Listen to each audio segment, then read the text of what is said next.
कभी आंखें किताब में गुम है, कभी गुम है किताब आंखों में।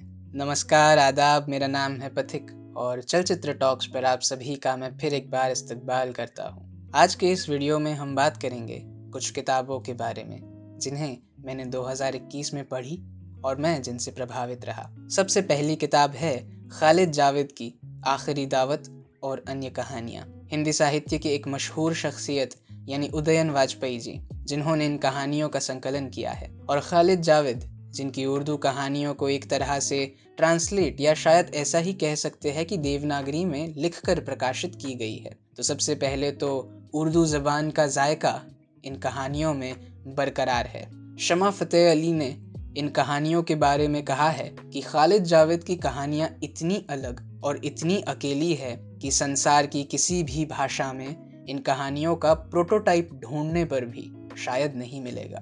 इन कहानियों को पढ़ना मेरे लिए ऐसा था जैसे एक समय के लिए इंद्रधनुष के सारे रंगों को देखना और अगले ही समय ये सारे रंग एक झटके में स्याह में तब्दील हो जाए।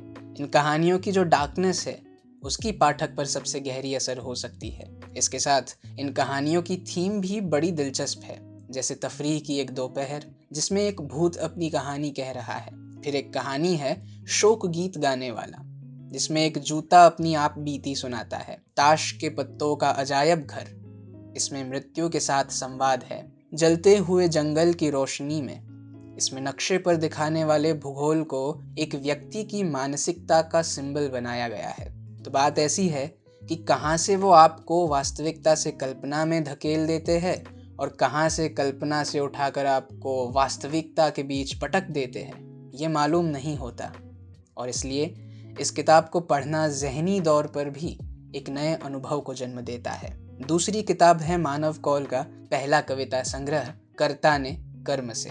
ये ऐसी किताब है जहाँ उनकी कहानियाँ, नाटक, फिल्में और उपन्यास सबकी सुगंध शामिल है। और जो शीर्षक है उसे समझाते हुए मानव कहते हैं कि लेखक और कविता के बीच चले आ रहे सारे संवाद कर्ता ने अपने कर्म से किए हुए सुनाई देते हैं। इन कविताओं को पढ़ते वक्त अगर आपको कुछ खनक सुनाई दे, एक खुशबू आने लगे, तो समझना ये कविता आपकी है, जो इस वक्त आपके ठीक बगल में आकर बैठी हुई है। इन कविताओं की खूबसूरती की एक झलक अगर मैं दिखा पाऊँ तो वो कुछ पंक्तियों में ये है कि बहुत बड़े आकाश में हम अपने हिस्से का आकाश चुग लेते हैं। देखने के लिए हम बहुत खूबसूरत और बड़ा आकाश देख सकते हैं, पर जीने के लिए हम उतना ही आकाश जी पाएंगे जितने आकाश को हमने अपने घर की खिड़की में से जीना सीखा है। तीसरी किताब जिसकी मैं बात करूंगा वो है सुरेंद्र वर्मा का साहित्य अकादमी पुरस्कृत उपन्यास मुझे चांद चाहिए। वर्षा वशिष्ठ नाम की लड़की की संघर्ष की कहानी, कैसे वो पहले अपने जीवन से, जो कि एक छोटे शहर में और एक संकुचित परिवार में था, वहां से लड़ते हुए अपने सपनों को पाने की जिद करती है, और कैसे वो सपनों को पा लेने के बाद खुद के वजूद को समझने के एक आंतरिक कश्मकश से गुजरती है। सबसे खास बात इस किताब की ये है, इसमें थिएटर के कल्चर को बेहद बारीकी से दिखाया गया है। इस किताब से आप न जाने कितने नाटक और साहित्य से जुड़े कितने रिकमेंडेशंस की लिस्ट बना सकते हैं। वो बहुत दिलचस्प बात है। इस किताब को पढ़ना ऐसा है जैसे आपको यूं लगेगा कि आप ऐसी दुनिया में हैं जहां आप खुद एक नाटक का पात्र है जो अपने आसपास घटती हुई इस कहानी को जी रहा है। ये किताब कामों के नाटक कालीगुला के एक संवाद से शुरू होती है। अपना ये संसार काफ़ी असहनीय है, इसलिए मुझे चंद्रमा या खुशबू चाहिए, कुछ ऐसा जो वस्तुतः पागलपन सा जान पड़े। चौथी किताब है रवीश कुमार की बोलना ही है, जिसमें उनके आर्टिकल्स, निबंध और लेक्चर्स का संकलन किया गया है और हमें रवीश कुमार के नज़रिए से लोकतंत्र, संस्कृति और राष्ट्र के बारे में ऐसी बातें मिलती हैं जिन पर विचार करना ज़रूरी हो जाता है। यहाँ एक नागरिक के रूप में हमें कुछ बातें जानने मिलती है, तो मीडिया के बारे में भी बहुत कुछ सीखने समझने मिलता है। देश और लोकतंत्र की परिभाषाएं कितनी सुंदर है वो भी पता चलता है, और इस सुंदरता के साथ खिलवाड़ हो सकते हैं इन बातों को भी हम जानते हैं। इस किताब में एक बहुत खूबसूरत सा चैप्टर है जिसका शीर्षक है 15 अगस्त को एक आइसक्रीम ज़रूर खाएं। पांचवी किताब है स्वदेश दीपक की मैंने मांडू नहीं देखा।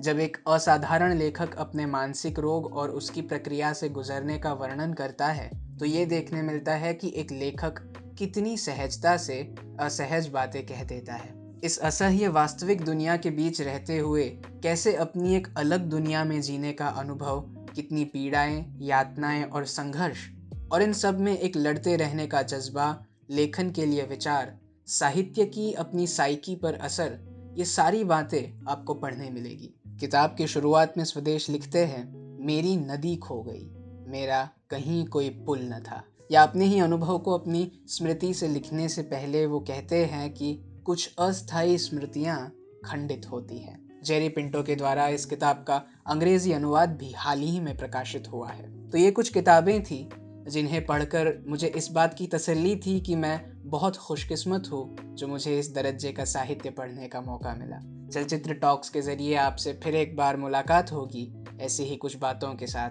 तब तक महफूज रहे, आबाद रहे। शुक्रिया।